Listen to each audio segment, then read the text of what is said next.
យល់ដឹងពីបច្ចេកទេសដាំដំណាំម្រេចដែលអាចទទួលបានទិន្នផលជាង10តោនក្នុង1ហិកតា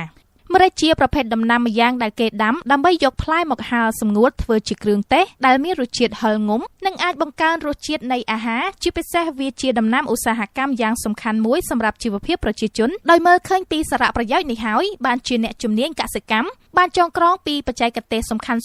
ក្នុងការដាំម្រេចនេះដើម្បីឲ្យកសិករបានយល់ដឹងនិងអនុវត្តដែលអាចទទួលបានទិន្នផលខ្ពស់ដោយមើលឃើញពីសារៈប្រយោជន៍នេះហើយបានជាអ្នកជំនាញកសិកម្មបានចងក្រងពីបច្ចេកទេសសំខាន់ៗក្នុងការដាំម្រេចនេះដើម្បីឲ្យកសិករបានយល់ដឹងនិងអនុវត្តដែលអាចទទួលបានទិន្នផលខ្ពស់ជាធម្មតាប្រសិនបើមានការថែទាំបានល្អដំណាំម្រេចអាចឲ្យផលដល់ទៅ10ទៅ20តោនក្នុង1ហិកតាឬជាមធ្យម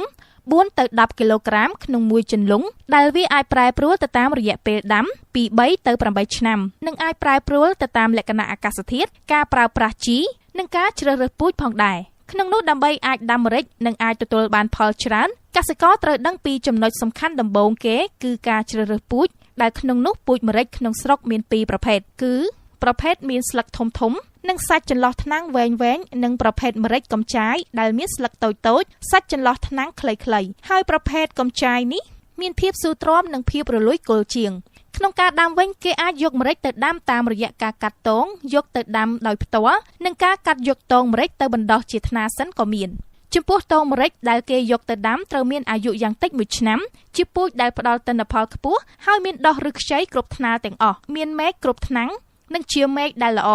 គ្មានជំងឺមានតងប្រវែង50ទៅ60សង់ទីម៉ែត្រមានថ្នាំងញឹកចន្លោះថ្នាំងនីមួយៗប្រមាណ10សង់ទីម៉ែត្រផងដែរចំណែកតងដែលកាត់ហើយត្រូវទុកដាក់តាមបច្ចេកទេសនិងត្រូវយកទៅដាំភ្លាមៗមិនឲ្យលើសពី48ម៉ោងនោះទេសម្រាប់វិធីសាស្ត្រក្នុងការបណ្ដុះកូនម្រេចអ្នកដាំអាចធ្វើទៅបានច្រើនរបៀបដូចជាការដាំម្រេចសម្រាប់យកតងការបំបៅការផ្សាំនិងការបណ្ដុះកូនម្រេចក្នុងថ្នាលដែលជាបច្ចេកទេសសំខាន់ៗដែលបងប្អូនអាចជ្រើសបានទៅតាមស្ថានភាពដីនិងធនធានបន្ទាប់មកគឺការរៀបចំដីដែលគេត្រូវភ្ជួររាស់ឲ្យជ្រៅនិងម៉ត់ល្អប្រមូលស្មៅនិងសម្អាតដីដើម្បីឲ្យម្រេចងាយដុះនិងជៀសវាងពីសត្វល្អិតចង្រៃបន្ទាប់មកទៀតគេត្រូវរាស់ពង្រៀបដីឲ្យរាបស្មើដើម្បីងាយបញ្ចូលទឹកនៅក្នុងរដូវប្រាំងហើយបង្ហូរទឹកចេញនៅរដូវវស្សា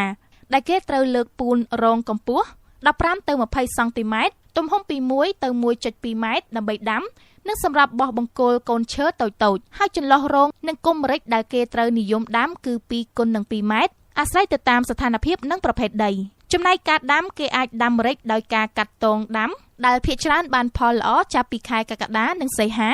ហើយមែកពូជដែលកាត់មកជាមែកដោះតាមគល់ចាស់ៗដែលគេដាំ1ឆ្នាំមុនឬយកពីថ្នាលបណ្ដោះកូនប្រវែងមែកពី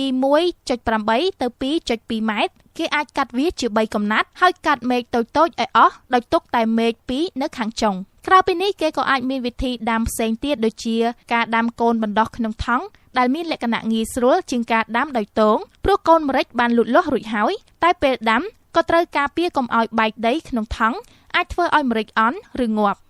ក្នុងការដាំម្រេចគេក៏មិនអាចខ្វះបានដែរនៅការធ្វើជន្លង់ដែលក្នុងនោះគេអាចប្រើជាជន្លង់រស់ជាដំណាំដើមចមឬពុំមែនដើមចមក្នុងគ្រប់ករណីជន្លង់រស់នេះផ្ដល់ម្លប់ផ្ដល់ជាតិសរីរាង្គហើយធ្វើឲ្យដើមម្រេចស្ថិតក្នុងភាពប្រហាក់ប្រហែលគ្នានិងស្ថានភាពនៃទីកន្លែងធម្មជាតិរបស់វាពាក់ព័ន្ធនឹងការថែទាំគេត្រូវស្រោចទឹកជំរះស្មៅឲ្យបានច្រើនសានិងកាប់ឬព្យួរពូនគល់ឲ្យបាន2ដងក្នុងមួយឆ្នាំហើយត្រូវបន្ថែមដីថ្មីដែលជាកត្តាមួយជំរុញការលូតលាស់របស់ដើមម្រេចទន្ទឹមគ្នានេះដែរការដាំម្រេចក៏អាចជួបនៅផលលំបាកផងដែរដូចជាបញ្ហាសត្វល្អិតនិងសត្វម្យ៉ាងមានស្លាបដែលអាចបំផ្លាញដំណាំម្រេចទាំងស្លឹកនិងផ្កាហើយបញ្ហាជំងឺក៏មានផងដែរដូចជាជំងឺស្លោកស្រពោននិងជំងឺរលួយគល់ជាដើម